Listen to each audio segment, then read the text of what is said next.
안녕하세요. 반갑습니다. 우리 옆에 있는 친구 목자님 보면서 한번 이렇게 축복해 볼까요? 하나님이 너를 사랑하셔. 하나님이 너를 사랑하셔.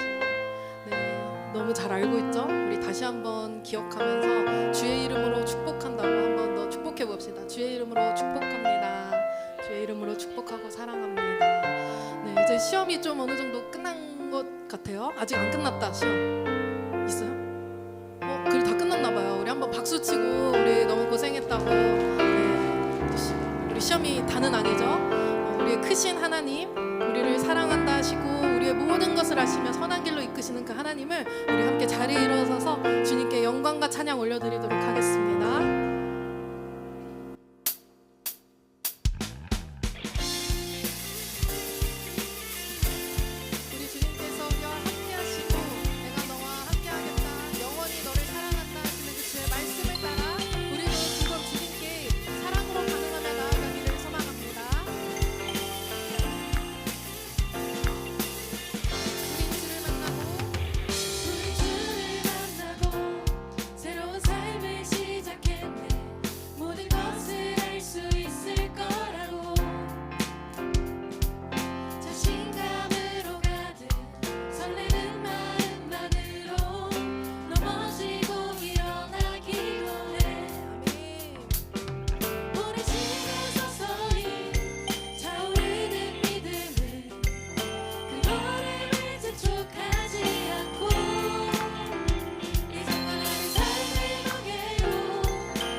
바꾸셨습니다.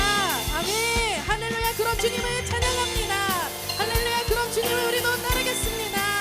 아멘. 오늘 수많은 문제와 고통이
주님을 찬양합니다. 주님, 주님을 찬양하고 주님만을 더 사랑하겠습니다. 아멘. 할렐루야. 주님을 찬양합니다. 우리 그럼 주님께 큰 영광의 박수 올려드립시다.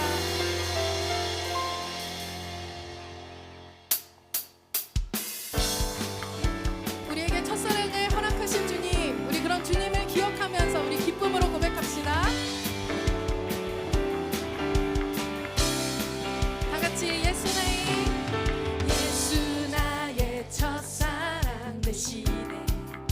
내 첫사랑 지존자 되신 그리스도 예수 찬양. 보좌 앞에, 보좌 앞에 나의 삶 향기로운 제사로 주께 드려지기 원하네. 오직 주만 바라보며,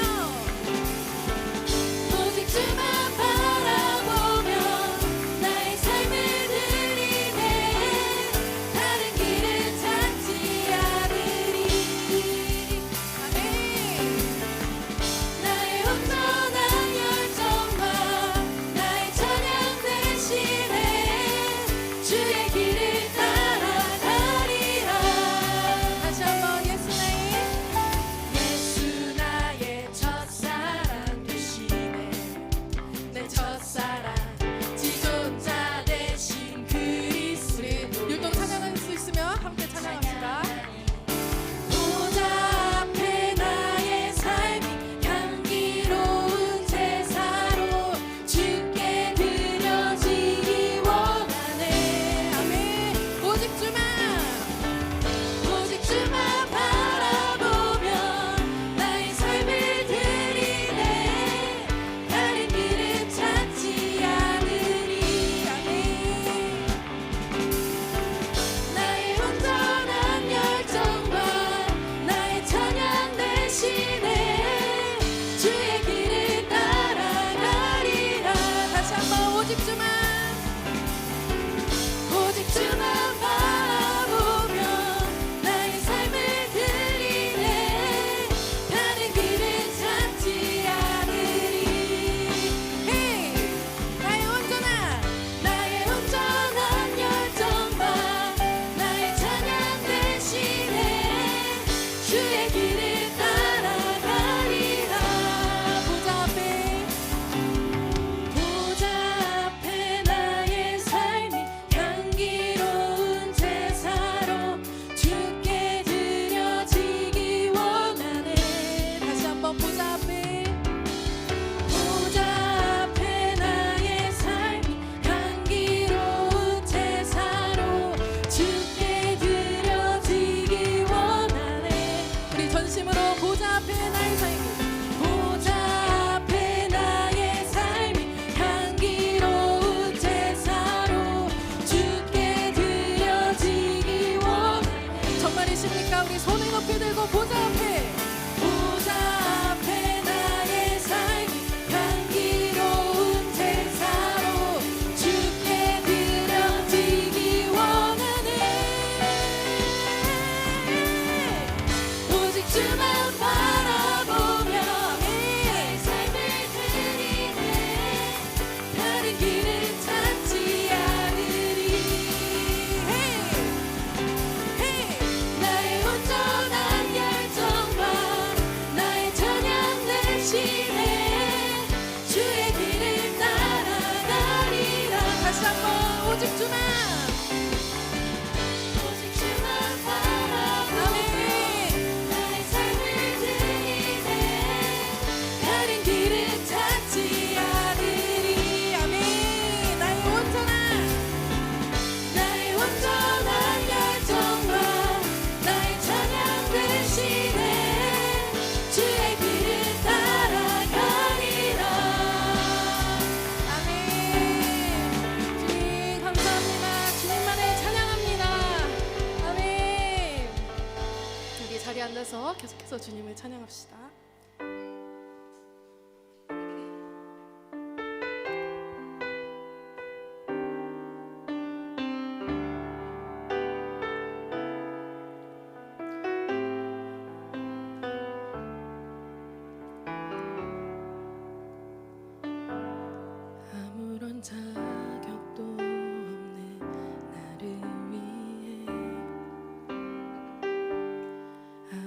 소망도 없는 나를 위해 사랑한다 사랑한다 사랑한다 말하시네 이 낮은 날 위해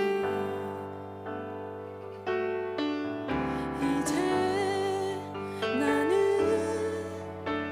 옛사람 아니요 사망에서 건지신 주의 자녀이니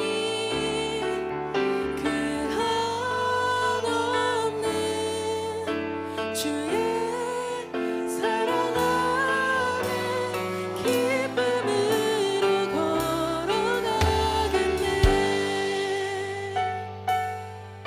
우리 다시 한번 고백하겠습니다. 아무런 자격 없는 아무런 자격도 없는 나를 위해 아무런 소망도 없는 나를 위해 사랑한다 사랑한다 사랑한다 말하시네 이 낮은 날 위해 이제 나는 옛사람 아니요 사망에서 건지신 주의 자녀이니 그 한없는 주의 사랑 안에 기쁨으로 걸어가겠네. 이제 나는 옛사람 아니요 사망에서 건지신 주의 자녀이니 아멘 그 한없는 주의 사랑 안에 기쁨으로 걸어가겠네.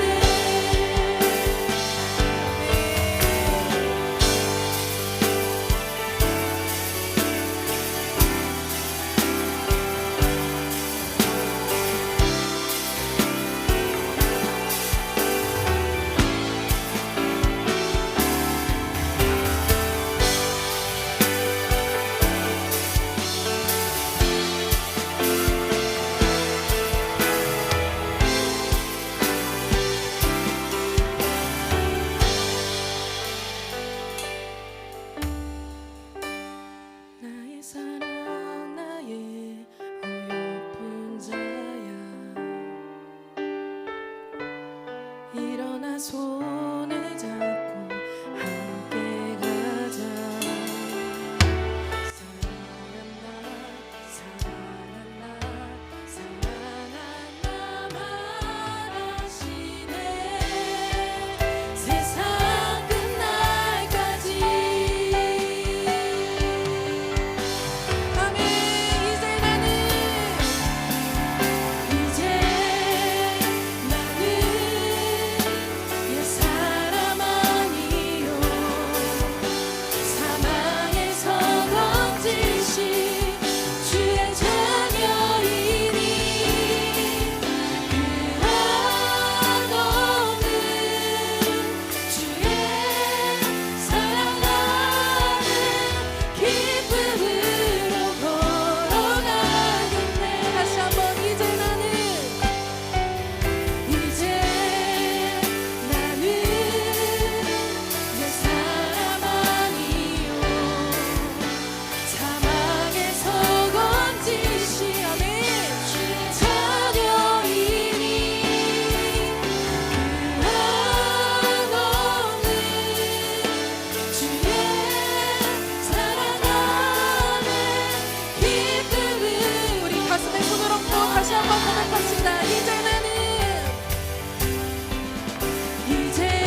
지구촌교회 청소년들이 민족 치유 세상 변화의 비전을 이루어가는 믿음의 세대가 되게 하여 달라고. 두 번째로는 무더운 7월에도 말씀 암송 구절 암송을 통해 하나님이 공급해 주시는 힘과 능력을 얻게 하여 달라고. 우리 지구촌의 모든 청소년들 그리고 우리 7월의 말씀을 우리가 임할 때 우리가 정말 전심으로 주님께 나아갈 수 있게 하여 달라고. 우리 함께 기도하며 나아가도록 하겠습니다. 기도하겠습니다. 주님 아버지, 우리의 마음이 주님께 더욱더 합하기를 소망합니다. 아버지, 우리 지구촌교회 청소년들이 민족치유 세상 변화의 비전을 이루어가는 믿음의 세대가 되게 하여 주시옵소서. 우리 무더운 7월에도 우리 말씀을 암송하며 나아가려고 합니다. 아버지, 우리가 머리로만 암송하는 것이 아니라 우리의 마음 가운데 깊숙이 말씀을 새겨 살아갈 수 있도록 주여 우리 가운데 함께하여 주시옵소서. 하나님께서 공급해 주시는 힘과 능력으로 우리가 하루하루 살아갈 수 있는 우리 청소년들 될 수 있도록 주여 함께하여 주시옵소서. 하나님 아버지, 오늘 예배의 자리에 나오게 해주셔서 감사드립니다. 오늘 목사님의 입술을 통해 증거되는 하나님의 말씀에 은혜 받게 해주시고, 오늘 모든 친구들이 이 예배 자리를 기억하고 다음 주에는 꼭 오게 해주세요. 오늘 들은 말씀을 한 주간 기억하며 살게 해주시고 다치지 않게 건강하게 해주세요.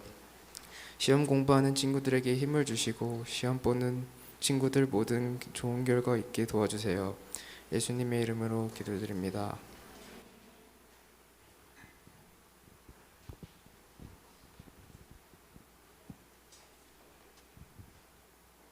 지금은 성경 봉독 시간입니다. 다 함께 자리에서 일어나 주시길. 오늘 우리에게 주신 하나님의 말씀은 요한계시록 2장 1절부터 7절 말씀입니다. 함께 읽겠습니다. 예배소 교회의 사자에게 편지하니라. 오른손에 있는 7뼈를 붙잡고 7 근촛대 사이를 거니시는 이가 이르시되, 내가 내 행위와 수고와 내 인내를 알고 또 악한 자들을 용납하시 아니하시는 것과 또 생명을 할때 시험하여 그의 거짓된 것을 내가 드러내는 것과 또 내 참고 내 이름을 위하여 견디고 게으르지 아니한 것을 아노라. 그러나 너를 책망한 것이 있나니 너를 처음 사랑한 것을 버렸느니라.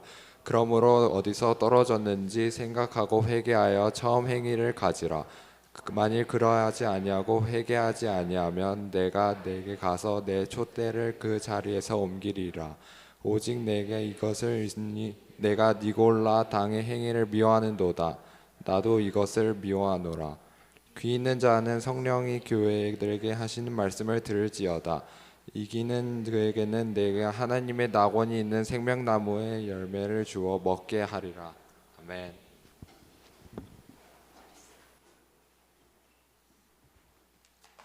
네, 할렐루야, 반갑습니다. 우리 전우좌우에 있는 친구들 또 목자님들한테 인사하겠습니다. 복된 주일입니다. 한번 인사해 볼까요? 네, 이제 벌써 7월이 되었어요. 예, 저는 7월이 되면 너무 행복합니다. 7월에는 수련회가 있거든요. 네, 그래서 행복하고 또 8월에는 괴로워요. 8월에도 수련회가 있어서. 그래서 왜 수련회는 2달에 이어서 할까? 한 달에 몰아서 하지, 그런 생각이 있는데 그와는 반대로 또 하나님이 부어주신 은혜가 있으니까 또 기대감이 있는 것 같습니다. 7월이 되어서 이제 저희들 7월 암송 구절이 새로 나왔습니다. 여러분, 우리 목자님들이 아마 오늘 이렇게 나눠주실 텐데 7월 암송 구절은 우리 여름 수련의 주제 구절이에요. 더 체인저 이 공과 본문 안에 이제 베드로를 부르시는 그 성경 본문을 우리 같이 읽거든요. 그 중에서 누가복음 5장 5절 말씀입니다. 우리 한번 시몬이부터 읽어보도록 하겠습니다. 시작. 시몬이 대답하여 이르되, 선생님, 우리들이 밤이 새도록 수고하였으되 잡은 것이 없지만은 말씀에 의지하여 내가 그물을 내리리이다 하고. 아멘. 누가복음 5장 5절 말씀. 아멘. 네, 그래서 7월 한 달 동안 여러분들 이 말씀 이렇게 같이 암송했으면 좋겠고요. 또 7월 암송 구절이 수련의 주제의 성구이기도 하니까 내가 하나님을 의지해서 말씀하시는 곳에 그물을 내리는 그 부르심에 순종하는 자신이 되기로 이렇게 결단했으면 좋겠습니다. 우리 몇 가지 광고사항 말씀드리고 그리고 말씀 같이 나누겠습니다. 오늘 그 예배 후에 바로 고3 기도회가 있습니다. 그래서 예배를 마치고 나면 우리 1, 2학년 친구들은 그 뒷문을 통해서 이렇게 신속하게 이동을 좀 해주시고요. 그리고 우리 3학년 친구들은 그 자리 배치표 이렇게 띄워 드릴 거예요. 그러면은 여기 기둥 기준으로 왼쪽 오른쪽 이렇게 앉아서 같이 찬양하고 또 기도하고 그렇게 시간 가지도록 하겠습니다. 네. 그럼 우리 설교구 외치고 하나님 말씀 함께 나누도록 하겠습니다. 말씀의 자리로 나아갑니다. 나는 예배자입니다.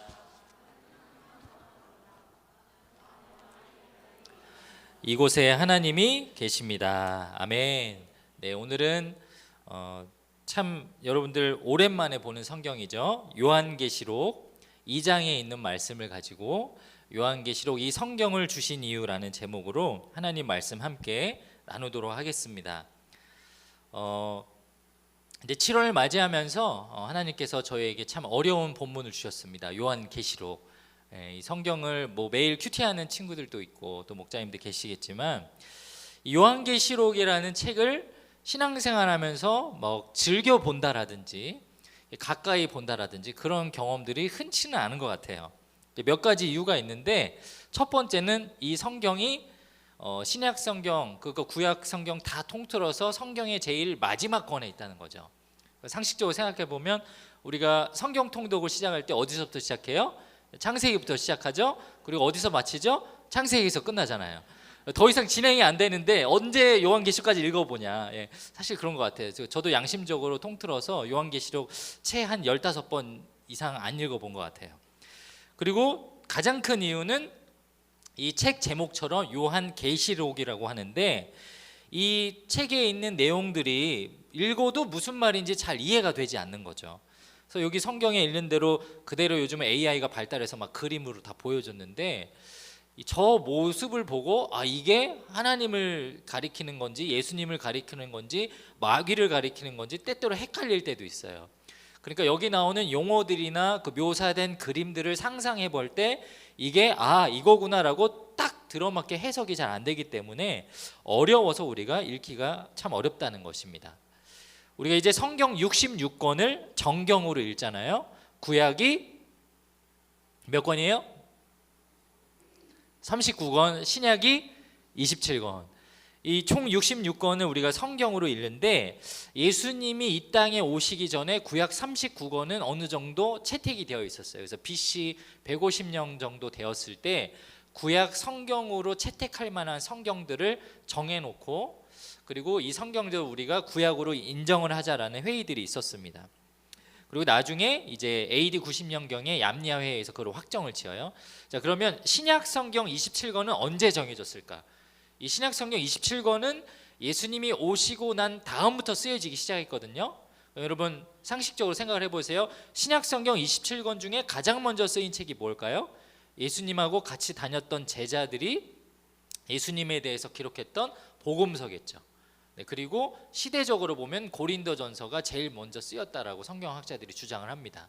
자, 근데 문제가 있는데 뭐냐면 구약 성경은 이스라엘 백성의 선지자도 있을 때고 레이지파도 있을 때고 정통성이 있을 때이다 보니까 그 막 성경이 여기저기서 막 만들어지지 않았고요. 정통성을 갖고 있는 이스라엘 혈통을 갖고 있는 주로는 레위인들 사이에서 성경이 만들어졌어요. 근데 신약 성경은 문제가 생기는 게 뭐냐면 예수님을 본 사람들이 엄청 많잖아요. 그리고 예수님의 가르침을 받은 제자들이 또 여기저기 유럽과 아시아를 다니면서 말씀을 가르치다 보니까 소위 말해서 성경이라고 말하는 책들이 우후죽순으로 막 쏟아진 거예요. 그래서 신약 성경 27권을 정하기까지 굉장히 많은 작업들을 했습니다. 이거는 뭐가 문제가 있어서 버리고 이거는 자격이 안 돼서 들어오지 못하고.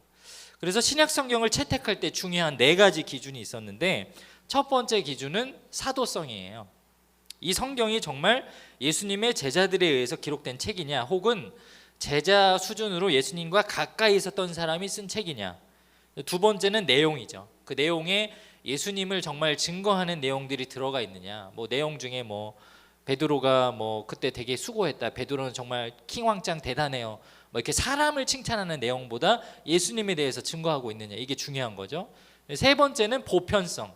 제가 말했다시피 신약 성경 27권을 정하는 기간은 397년이거든요. 그러니까 약 한 200~300년의 시간 동안 신약 성경이라고 정확하게 정해진 27권 외에 수없이 많은 성경들을 서로 읽었어요. 그리고 좋은 내용이 있으면 발췌해서 또 나누고 서로 인정했거든요. 그래서 대부분 공통적으로 인정할 만한 그런 보편성을 가지고 있느냐.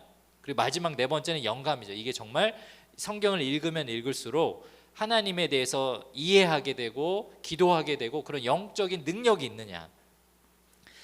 자, 이런 기준들을 가지고 신약 성경 27권을 구분하는 작업을 합니다. 몇 년이 걸리냐면 무려 300년 가까운 시간이 걸려요. 그리고 AD 397년에 카르타고 공회에서 마침내 신약 성경 27권을 정해서 우리가 지금 이 성경 66권을 보는 거예요. 자, 그런데 여기 재밌는 이야기 하나 있는데, 여러분 그 신약 성경 27권 중에서 가장 마지막까지 이거를 넣느냐 마느냐 굉장히 많은 논의가 이루어졌던 책이 있어요. 그게 뭘까요? 네. 여러분 눈치가 있네요. 그게 바로 요한계시록이에요. 요한계시록이라는 책을 신약 성경 마지막 권으로 넣을 것이냐 말 것이냐라는 논의가 굉장히 긴 시간 동안 흘러갔습니다. 일단 아까 보였던 네 가지 기준 중에 세 가지는 확실해요. 사도가 썼거든요. 요한 제자가 썼으니까 사도성 확실하죠. 그리고 여기에는 너무너무 신비한 장면들과 말들이 있어요. 영감도 인정이 되죠. 그리고 요한계시록의 모든 내용은 예수 그리스도를 통한 재림과 심판과 종말을 맞이합니다. 그러니까 예수님이 증거되고 있거든요. 근데 마지막 한 가지 보편성에 있어서 그럼 너무 고민이 되는 거예요. 야, 이거를 독자들이 아무나 읽을 수 있겠냐, 아무나 해석할 수 있겠냐, 이게 오해가 생기지 않겠냐. 그러나 그런 고심 끝에 결국은 요한계시록이라는 책이 성경으로 채택이 됩니다. 자, 여러분과 이제 한 달 동안 요한계시록이라는 책을 볼 거예요. 보면 볼수록 이해가 안 되고 머리가 아프고 동시에 잠이 잘 오는 그런 책을 우리가 같이 볼 텐데, 제가 오늘 이 요한계시록이 어떤 책인지 여러분이 아주 쉽게 이해할 수 있도록 이 배경에 대해서 먼저 좀 설명을 하려고 합니다. 자, 요한계시록 누가 썼을까요? 요한이 썼어요. 이거는 정말 아주 쉬운 정답이죠. 자, 예수님의 제자 12명 중에 사도 요한 떠올려 보면 요한은 어떤 사람이었는지 복음서에 많은 기록은 없습니다. 근데 마지막 한 장면만 기억하면 돼요. 예수님이 십자가에 못 박히셔서 돌아가실 때 그 중에 자신의 죽음을 맞이하러 봤던 유일한 제자가 요한이었어요. 그래서 요한에게 뭐라고 말하냐면, 먼저 마리아에게 어머니여 내 옆에 있는 자가 당신의 아들입니다. 그리고 요한에게는 요한이여 네 옆에 있는 여자가 너의 어머니다라고 말해요. 이게 뭔 말이야? 왜 갑자기 집구석에 이렇게 콩가루 집안이 되는 거야? 그런 의미가 아니죠. 예수님이 지금 육신의 어머니를 놓고 먼저 죽는 것에 대한 슬픔을 가지고 자기의 수제자였던 요한에게 자기 어머니의 마지막 인생을 부탁한다. 네가 좀 모시고 살아라. 그런 효심 깊은 마음으로 부탁을 한 거예요. 그래서 사도 요한은 이 다른 제자들이랑은 다르게 막 전도 여행을 다니거나 복음을 전하러 다니지 않고요, 어머니를 모시고 삽니다. 근데 그 시절이 얼마나 긴 시기냐면 무려 45년 동안 예수님의 어머니를 모시고 살아요. 엄밀히 말하자면 자기 가족이 아니죠. 근데 그 어머니를 모시고 살았습니다. 그래서 주로는 예루살렘에서 살지 않고 에베소라는 지금의 튀르키예 지역에 가서 거기서 거주를 하는데, 그때 당시에 이 전 세계 지방의 패권을 갖고 있는 로마 황제가 극심하게 기독교인을 박해해요. 그 이름이 누구냐면 기억하십시오. 도미티아누스라는 황제입니다. 한번 따라 볼게요. 도미티아누스. 이 도미티아누스라는 황제가 AD 51년부터 91년까지 통치를 했는데, 이 왕은 쉽게 말해서 또라이예요. 어떤 일이 있었냐면 자기 왕으로 있는 와중에 10살짜리 아들이 죽습니다. 근데 어린 자녀가 죽은 것을 많은 사람들이 신들이 심판했다라고 손가락질하고 막 모욕을 할 때 이 사람이 어떤 주장을 하냐면, 내 아들은 사람이 아니고 신이다. 그래서 원래 신들의 고향으로 돌아갔다. 그러면 아들이 신이면 누구도 신이에요? 엄마 아빠도 신이죠. 그래서 자연스럽게 자기 아내도 신이 되고 황제인 자기도 신이 돼요. 반신반인이 되어서 지금 내가 신적인 존재로 너희들을 다스리는 것이다 라고 말을 합니다. 그래서 그 당시 로마 화폐의 모든 화폐의 앞뒷면에 그 동전에다가 어떤 모양을 새기냐면 한쪽 면에는 엄마를 새기고 한쪽 면에는 뒷면에는 자기 아들을 새기는데 저 그림을 잘 보면 그 어린아이가 지금 어디 위에 앉아 있어요? 지구 위에 앉아 있고요. 그 옆에 잘 보이진 않겠지만 별이 7개가 있어요. 그래서 지금 온 천하 만물을 다스리는 하나님과 같은 존재가 되어서 내 아들은 지금 이 지구를 떠받들고 있고 그 귀한 신적인 존재를 낳은 근엄한 존재가 나와 내 아내다라고 말도 안 되는 썰을 이렇게 푸는 거예요. 이 황제가 엄청 이 잘못된 우상 숭배를 했었는데 그래서 마지막 임기 96년에는 암살을 당해요. 여러분, 이 사람이 했던 가장 말도 안 되는 법 중에 하나가 뭐냐면 자신을 황제라고 부르게 하지 않고 주님이자 하나님이라고 자기를 황제의 명칭을 바꿔버려요. 그게 도미누스 et 데우스라는 그 라틴어 말입니다. 이거 누가 제일 반대하고 싫어했을까요? 당연히 기독교인들이었겠죠. 우리는 하나님만 하나님이라고 할 수 있는데 네가 뭔데 우리한테 하나님이라고 말해? 라고 하면서 전면으로 반박하니까 다 잡아다가 왕명을 거절했다고 다 죽이죠. 뿐만 아니라 경제적으로도 굉장히 박해를 합니다. 이 당시 로마는 그리고 전 세계는 1차 산업을 하던 시기예요. 농수산업을 하던 시기. 그러다 보니까 이것을 물건을 팔면 이게 취득을 하면 뭔가 다른 물건으로 물물 교환하거나 화폐로 교환해서 하던 시기인데 그러다 보니까 상업도 굉장히 흥행을 했겠죠. 뭔가 자꾸 생산이 되니까 그걸 팔 수 있는 장이 필요하잖아요. 그래서 일종의 상업 조합이 만들어지는데 로마에서 이 상업조합이 콜레지움이라는 게 있어요. 근데 거기에 들어오려면 조건이 있는데 황명을 지켜야 돼. 근데 오늘 황제의 명이 뭐라고? 황제를 도미누스 et 데우스라고 외쳐야 되는 거예요. 기독교인들이 그거 싫어가지고 그 조업에 못 들어간다 하니까 다른 사람들은 세금 5% 때릴 때 기독교인들은 조업에 들어오는 사람들에게는 세금을 50% 때려요. 말도 안 되는 부조리한 일들을 합니다. 그리고 그게 나중에 이제 중세에 그 조업의 이름이 뭘로 바뀌냐면 우리 남학생들은 다 알 수 있는 그 이름 길드로 바뀌죠. 여러분 어느 길드에 소속돼 있어요? 게임하는 친구들 다 길드 소속돼 있잖아요. 자, 이 눈의 가시처럼 이 도미티아누스 황제는 기독교인들을 박해하고 싫어했어요. 자, 그러다 보니까 주 타겟이 된 사람들이 예수님의 제자들이었고 사도들이었고 복음 전하는 사람들, 사도 바울 같은 사람들 다 붙잡아다가 죽이죠. 자, 그런데 이제 사도 요한이라는 사람이 있는데 이 사람은 전도 활동을 안 했다 보니까 딱히 죄목은 없어요. 근데 꼴배기 싫어. 그래서 이 사람은 어디로 보내냐면 반모섬이라는 곳으로 유배를 보냅니다. 자, 반모섬이 어디에 있냐면 그리스하고 튀르키예 사이에 이렇게 아주 조그만 섬들이 굉장히 많이 있는데 그 중에 하나가 이제 반모섬이라는 데가 있어요. 지금의 이제 켈라어 명칭으로 파트모스라고 하는데 저기에다가 유배를 보내요. 여러분 섬에 유배를 보내면 좋은 곳에 갔다라고 생각하는데 그러지 않죠. 저기는 황무지 같은 섬이었어요. 나무를 다 베어다가 본토로 보내서 돌밖에 없는 돌무더기 섬에서 오히려 돌을 캐내가지고 그거를 노예로 일을 해야 되는, 여름에는 무더위에 갈증에 허덕이고 겨울에는 추위에 허덕이는 그런 곳에 반모섬에 사도 요한을 보냅니다. 겉모습만 보면 나이가 90이 넘은 할아버지가 섬에 유배를 갔으니 얼마나 불행해요. 저기서 이름도 없이 빛도 없이 죽을 것 같은데 거기서 주님이 요한을 만나주세요. 그리고 그에게 오늘 요한계시록이라는 어마어마한 성경을 주십니다. 저는 생각해보면 하나님께서는 역전의 하나님이신 것 같아요. 우리가 봤을 때는 환경적인 어려움이 있고 실패한 것 같고 이제는 끝인 것 같지만 거기서부터 뭔가 주의 일을 할 수 있는 시작들을 보여주신다는 것이죠. 오늘 우리가 읽은 이 요한계시록에 그래서 전체적인 주제가 있다면 우리 가운데 마침내 경험할 승리를 주시고 있다는 거예요.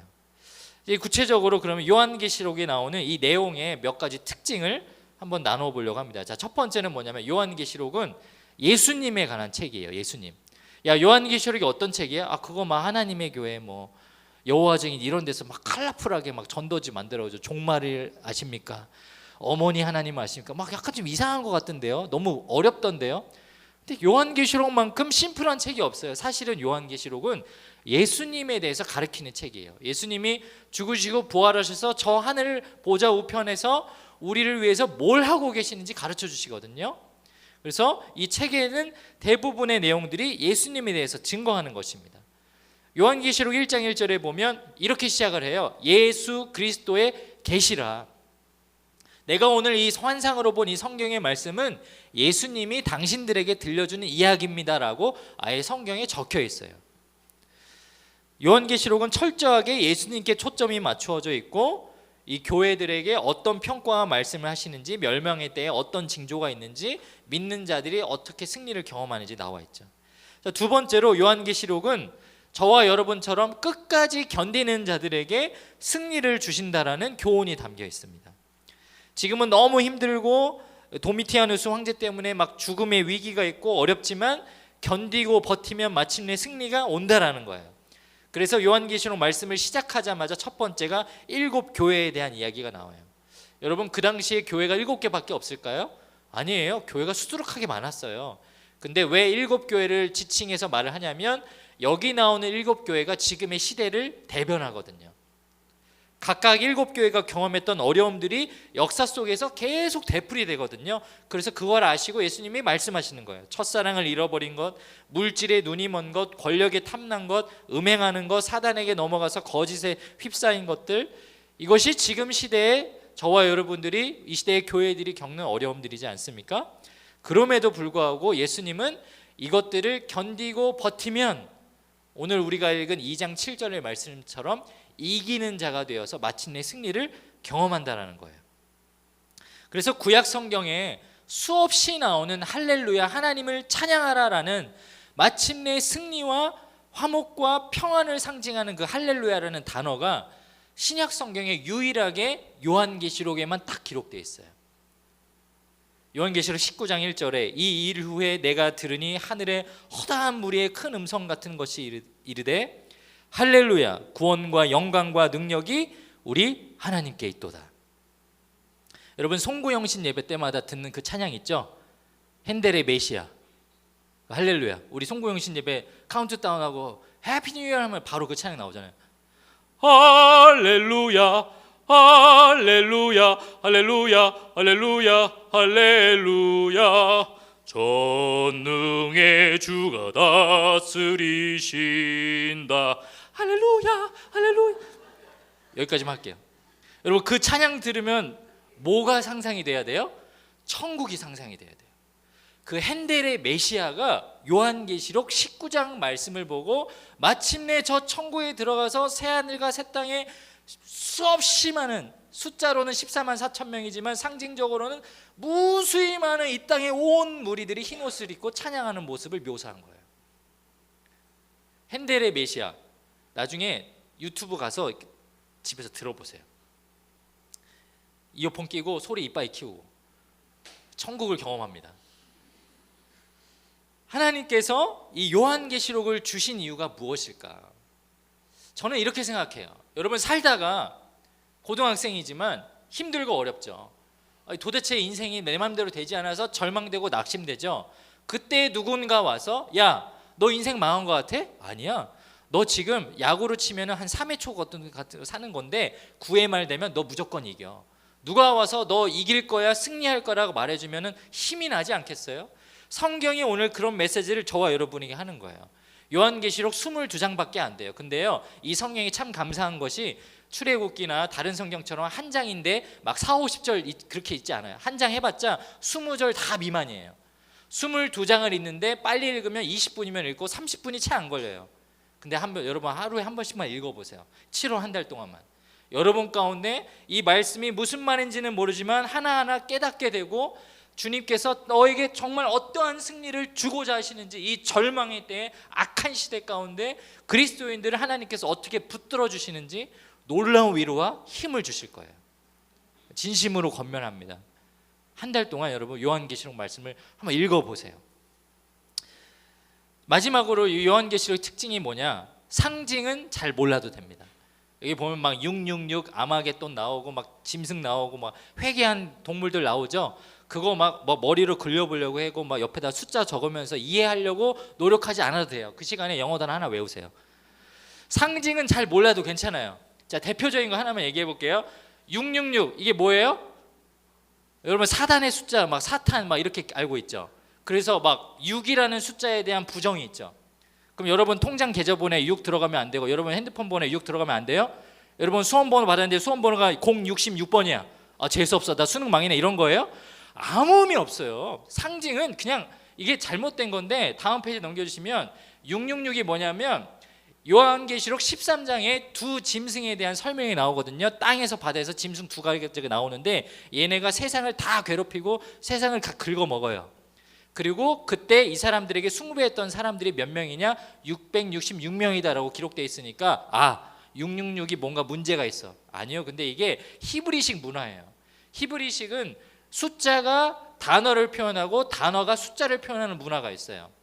그래서 짐승이라는 헬라어가 테리온이라는 단어인데 저걸 히브리식으로 표현하면 모음 5개거든요. 근데 각각의 의미하는 숫자가 400, 210, 6, 50. 저거 다 더하면 몇이다? 666. 근데 저게 뜻하는 단어가 뭐다? 짐승. 그 요한계시록 13장에 나오는 그 짐승을 단회적으로 가리키는 거지 숫자가 의미가 막 엄청나게 있는 건 아니라는 거예요. 더 이해하기 쉽게 얘기를 해볼게. 여러분 100 하면은 그 숫자 100이 의미하는 게 뭐예요?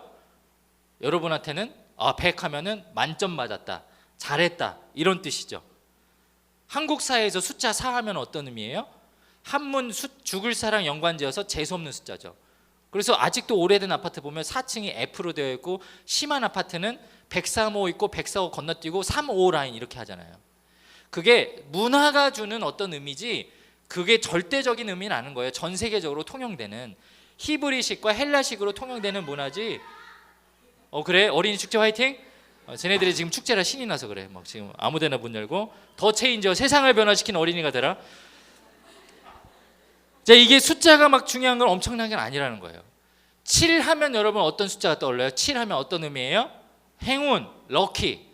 여러분 왜 7이 성경적으로 좋은 의미인지는 나오지만 성경 어디에도 7이 행운이라는 설명은 하나도 없어요. 그건 사람이 갖다 붙인 거죠. 1800년대에 MLB 메이저리그 그 야구가 흥행하기 시작했을 때 유난히 7회에 비기닝이 만들어져 점수를 많이 내는 그런 경기가 많아지니까 럭키 세븐스 이닝이라는 말에서 유래돼서 그때부터 미국 사람들이 7 하면 좋은 숫자로 해서 막 도박에 넣고 한 거예요. 그러면 한국 사람들은 7을 좋은 숫자로 받아들여야 돼요? 말아야 돼요? 우리랑 상관없는 거예요. 근데 성경을 보면서 우리가 잘못 오해하고 상징만 보고 뭔가 이해하려고 하면은 잘못 해석할 수도 있고 사이비처럼 빠질 수 있죠. 상징이 나왔으니까 성경적인 숫자 7에 대해서 조금 더 설명할게요. 여러분 하나님께서 천지창조를 며칠 동안 하셨죠? 7일 동안 하셨어요. 6일 동안 하셨어요. 말이 다 달라요. 자, 정확하게 하나님이 천지창조 며칠 동안 하셨어요? 6일 동안 하셨어요 라고 하면은 정확하게는 틀린 말이에요. 하나님은 천지창조를 7일 동안 하셨어요. 6일 동안은 만드셨고요. 7일째 되는 날 뭐 하셨죠? 안식하셨어요. 자, 그런데 여러분한테 한번 물어볼게요. 하나님이 7일 날 쉬셔야 되는 분이신가요? 하나님이 스태미나가 있어요? 체력이 있어요? 그래서 6일 동안 막 했으니 힘들어. 특히 사람 만드는 거 더럽게 힘드네. 와, 야, 니네가 제일 힘 빡세다. 난 내일 좀 쉴게. 니네도 쉬어? 하나님 이랬을까요? 아니요. 우리가 왜 그런 하나님을 믿어요? 하나님 전지전능하다 그러잖아요.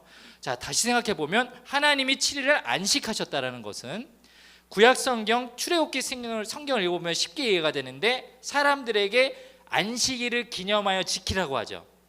평생 동안 모든 인간은 7일 7번째 되는 날은 하루를 쉬는 게 아니라 그날 뭘 해야 돼요? 하나님을 기념해야 돼요. 뭘 기념할까요? 이 7일이라는 완벽한 인간의 질서를 만든 하나님, 천지 만물을 만드신 하나님을 기념하라고 7을 주신 거예요. 그래서 성경적으로 7은 행운을 의미하는 게 아니라 완전함을 의미하고 온전함을 의미해요. 그럼 또 한 가지 질문. 하나님 7일 동안 창조를 하셨어요. 그럼 하나님 8일째부터 뭐 하셨어요? 성경에 안 나오죠. 하나님 한번 여러분 그런 질문 해본 적 있어요? 처음에 7일 동안 다 끝냈어. 그리고 맞이한 그 다음째 날 8일째야. 그때 하나님 이제 8일째가 됐어. 그때 하나님 뭐 하셨을까? 유지 보수하셨을까요? 야, 저거 상어 좀 이빨이 너무 많다.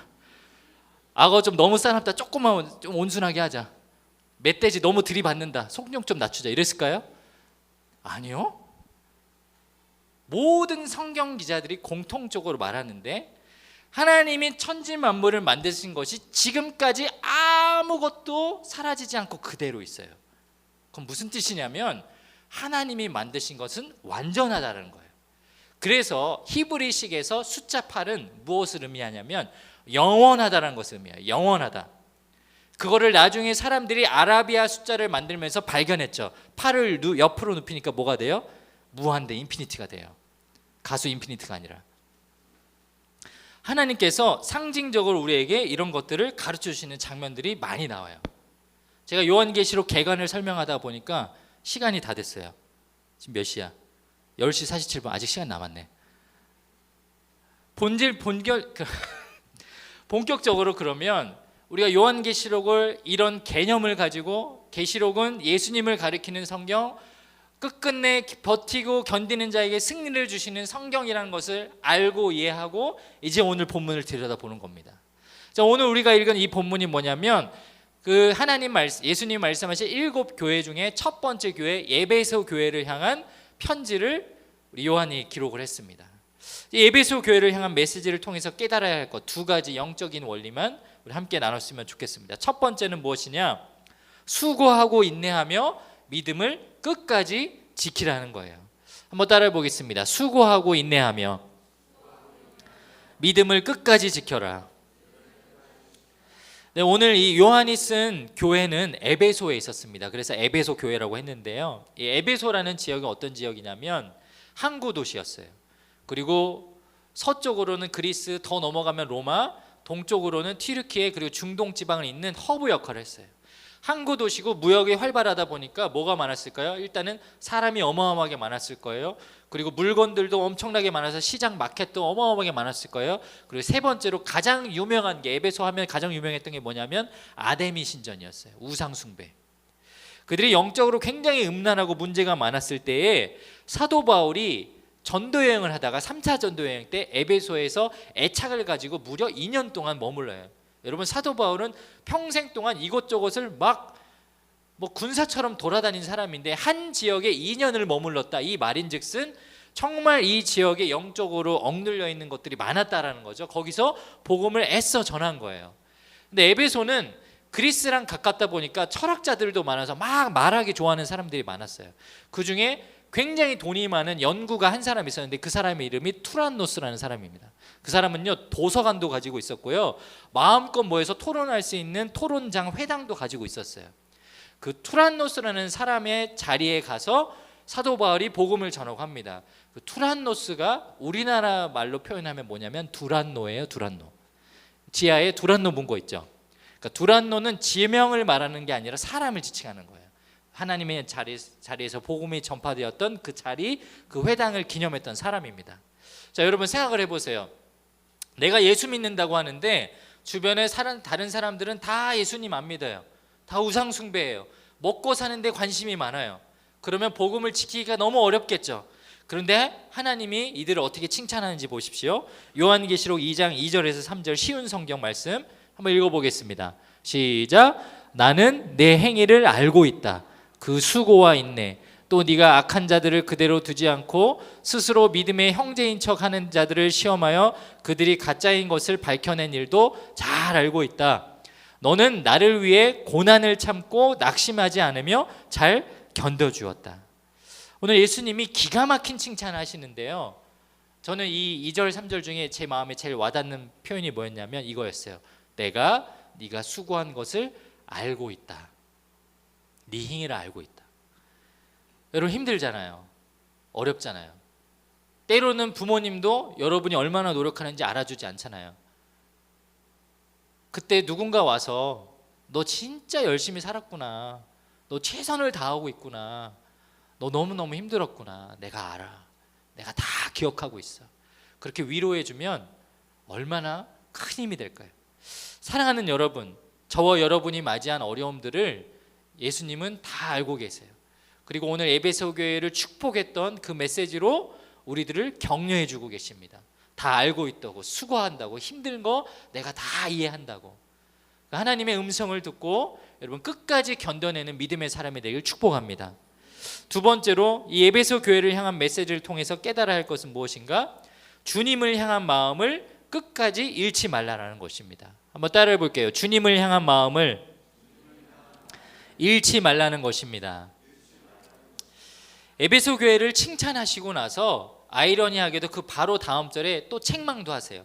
4절과 5절 말씀에 보니까, 쉬운 성경에 보니까 이렇게 나와 있어요. 그러나 너를 책망할 일이 한 가지 있다. 그것은 네가 나를 처음만큼 사랑하지 않고 있다는 사실이다. 하나님이 이 에베소 교인들을 책망하죠. 5절에 이전에 네가 나를 어떻게 사랑했는지 그때를 돌이켜 보아라. 어디서 잘못되었는지 생각하고 회개하고 예전처럼 행하도록 하여라 라고 다시 한번 권면하고 있어요. 여러분, 우리가 하나님의 자녀로 살면서 기독교인이 가져야 할 의무가 있다면 하나님을 사랑하는 것입니다. 그거는 구약 성경, 신약 성경 다 통틀어서 공통되게 말씀을 통해서 우리에게 요구하세요.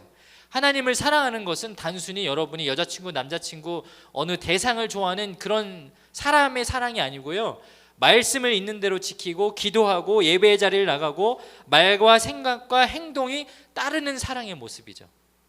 생각해보면 내가 처음 주님을 만났을 때 그 감격이 넘쳐 흐를 때는 막 예배의 자리에 가고 싶었어요. 오늘 더 찬양하고 싶고 더 길게 예배하고 싶고 말씀 읽고 기도하고 싶었어요. 근데 그 사랑이 흐려지니까 어떻게 돼요? 주일날 오늘 이 자리에 오는 것도 터벅터벅 힘없이 오게 되죠. 그게 우리가 첫사랑을 잃어버린 거예요. 저도 목회자이지만 저도 부끄럽지만 저와 여러분 모두가 365일 한결같이 하나님을 사랑하는 것이 당연히 힘든 것을 알아요. 어렵죠. 그럴 때 우리에게 이런 말씀을 주시는 거예요. 다시 한번 첫사랑을 회복하라고. 저는 그 첫사랑을 회복할 수 있는 자리가 예배의 자리고 기도의 자리고 더 깊이 나아가서는 우리에게 시즌만 되면 돌아오는 수련회인 것 같아요. 하나님 앞에 가서 마음껏 찬양하고 기도하고 내 시간 내 스케줄 눈치 보지 않고 리미트 없이 정말 한없이 주님을 찬양할 수 있는 시간, 그것을 우리에게 주셨다면 그것이야말로 다시 한번 하나님 앞에 나아갈 수 있는 관계 회복의 놀라운 축복의 장이지 않을까요? 사랑하는 여러분, 이 무더위에 여러분 다가오는 방학에 많은 계획들이 있을 거예요. 공부해야 하고 또 친구들과 놀아야 되고 가족의 일정도 있고 여러분 스스로를 위한 많은 시간들이 있겠지만 오늘 에베소 교인들을 책망하시며 첫사랑을 회복하라고 가르쳐 주신 그 말씀처럼 우리가 이 자리에서 다시 한번 주님을 예배하고 전심으로 주님을 찾고 그 주님을 만나는 놀라운 경험이 이번 여름 방학 기간 동안에 우리 요한계시록 말씀을 묵상하는 기간 동안에 수련회의 자리에서 그렇게 회복을 경험할 수 있는 우리 모두가 되기를 주의 이름으로 축복합니다. 우리 함께 찬양하며 또 기도의 자리에 나아갔으면 좋겠는데요. 우리 다시 일어나 이 찬양 함께 부르고 하나님 앞에 기도했으면 좋겠습니다. 우리를 자녀 삼아 주신 그 하나님께서 첫사랑을 회복하라고 말씀하십니다. 내 안에 하나님보다 사랑했던 것들, 세상을 더 사랑했던 것들, 나의 연약한 부분들 잠시 내려놓고 우리 이 찬양에 흠뻑 빠져서 고백했으면 좋겠어요. 주님, 다시 일어나 주님을 예배하는 것이 내 모든 기쁨이 되길 소망합니다. 내가 다시 일어나 주님을 찬양하는 것이 내 삶의 가장 중요한 목적이 되길 소망합니다. 여러분 마음에 그런 의도를 가지고 그 마음의 중심의 고백을 가지고 우리 한번 다 함께 자리에서 일어나서 우리 이 찬양 고백하고 기도하겠습니다.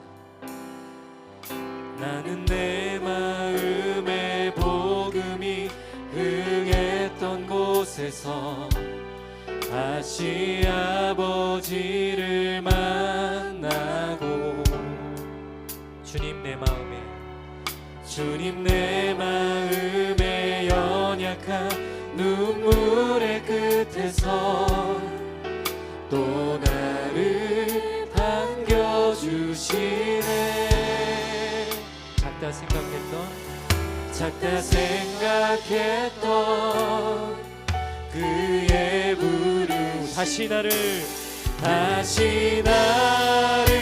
회복해 하시네. 다시 일어나 주를 예배함이 내 모든 기쁨이 되리. 그의 기쁨 되어 삶의 모든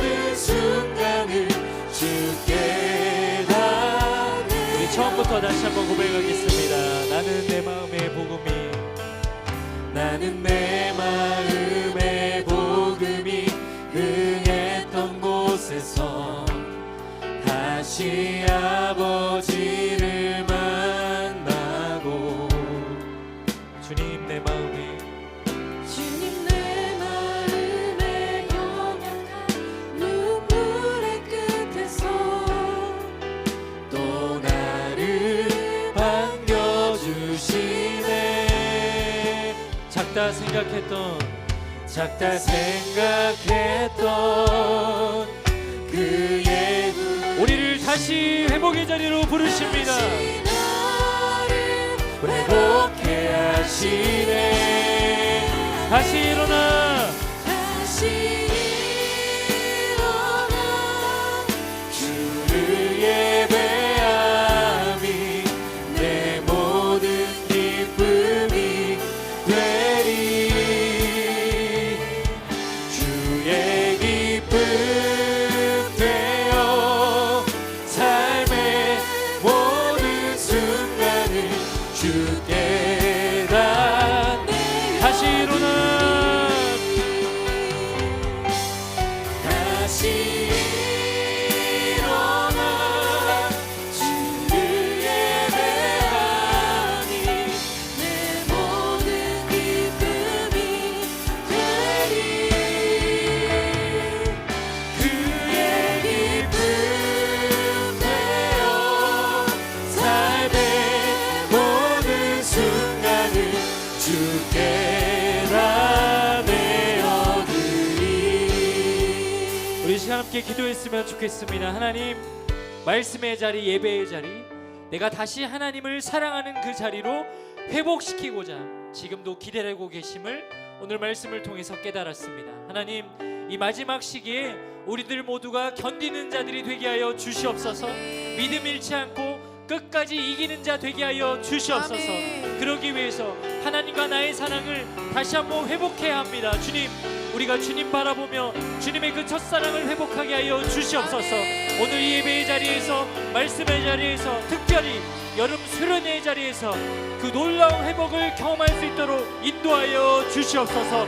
우리 시간 주의 이름 크게 한번 외치고 하나 앞에 결단하며 기도하며 나갑시다.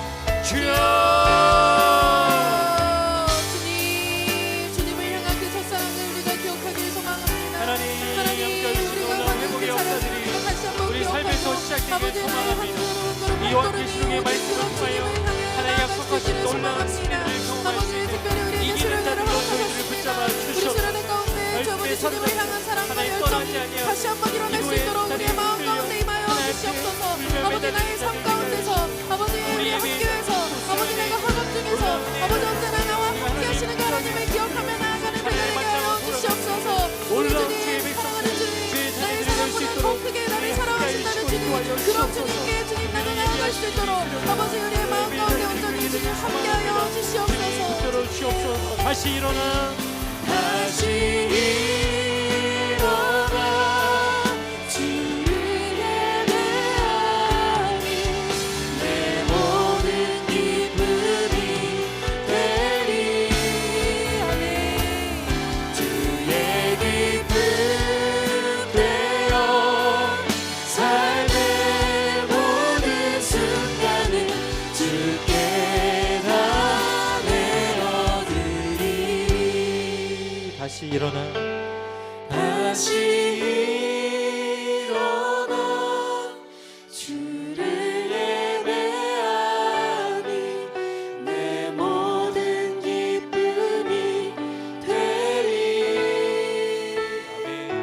그의 기쁨 되어 삶의 모든 순간을 주께 다 내어드리리. 사랑의 하나님, 오늘 이 요한계시록의 말씀을 통하여 우리가 하나님의 백성으로서 이 말씀을 어떻게 대해야 하는지, 또 우리에게 이 성경을 주신 이유가 무엇인지 깨닫게 해주셔서 참 감사합니다. 하나님, 가장 먼저 우리 귀한 고등학생들, 우리 고등마을 모든 친구들 너무나도 힘든 10대의 시간들을 보내고 있지 않습니까?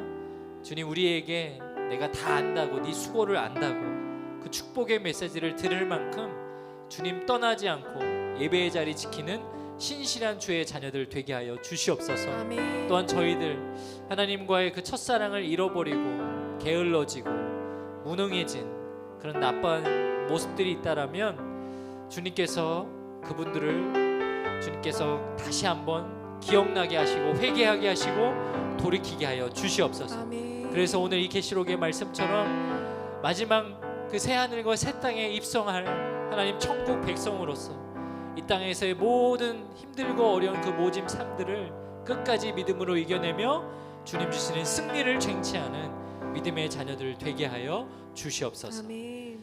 이제는 우리 주 예수 그리스도의 은혜와 하나님 아버지의 놀라우신 사랑과 성령 하나님의 역사하심 교통하심이 오늘 계시록 2장의 말씀을 통하여 주님의 첫사랑을 회복하며 또 끝까지 견디는 자로 살기로 결단하는 우리 사랑하는 고등마을 모든 자녀들 위해 또 그들과 함께하는 목자님들 삶과 가족과 직장과 모든 환경 위에 이제로부터 영원까지 함께 하시기를 간절히 축원하옵나이다. 아멘. 아멘.